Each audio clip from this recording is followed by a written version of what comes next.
और देखिए, छत्तीसगढ़ की राजनीति में अब धर्म और सियासत को लेकर बड़ा विवाद खड़ा हो गया है।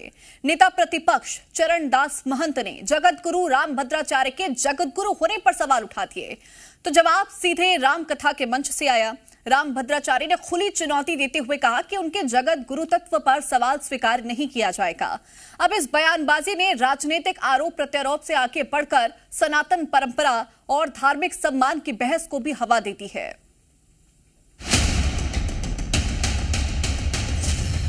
ऐसे लोगों को न मैं जगत गुरु मानता न गांव का गुरु मानता। मैं उनको अब खुली चुनौती दे रहा हूं। छत्तीसगढ़ की राजधानी में अब धर्म और सियासत आमने सामने दिखाई दे रहे हैं। वजह बना है कांग्रेस के वरिष्ठ नेता और विधानसभा में नेता प्रतिपक्ष चरणदास महंत का एक बयान, जिसमें अब बड़ा विवाद खड़ा कर दिया। दरअसल महंत ने जगत गुरु रामभद्राचार्य को लेकर सवाल उठाते हुए कहा था कि वे उन्हें जगत गुरु नहीं मानते।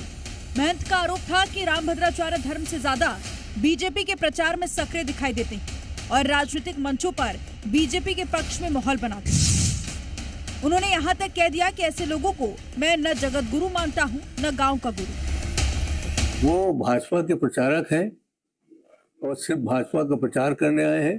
ऐसे लोगों को न मैं जगत गुरु मानता न गांव का गुरु मानता। चाहे तो दिखा दीजिए और सुना दीजिए। महंत के इसी बयान का जवाब अब खुद रामभद्राचार्य ने राम कथा के मंच से दिया है। मनेंद्रगढ़ में कथा के दौरान उन्होंने खुली चुनौती देते हुए कहा कि वे हर आलोचना सुनने को तैयार हैं, लेकिन उनके जगत गुरुत्व पर सवाल उठाना स्वीकार नहीं है। रामभद्राचार्य ने कहा कि सनातन परंपरा में जगत गुरु की उपाधि कोई राजनीतिक सम्मान नहीं, बल्कि शास्त्रों के गहन अध्ययन, साधना और अखाड़ों की मान्यता से मिलती है।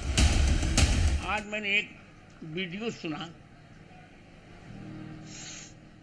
छत्तीसगढ़ के प्रतिपक्ष नेता, अब उनको कौन सा संबोधन कौन समझ में नहीं आ रहा है, मेरे प्रिय निंदक चरणदास महंत जी का। उन्होंने मेरे लिए ये कहा कि स्वामी रामभद्राचार्य तो भाजपा के प्रचारक हैं। मैं उनको अब खुली चुनौती दे रहा हूं, यदि उनमें नेतृत्व की शक्ति है तो मेरे जगत गुरुत्व का वो पूर्ण परीक्षण कर लें। अब ये विवाद सिर्फ बयानबाजी तक सीमित नहीं रह गया है।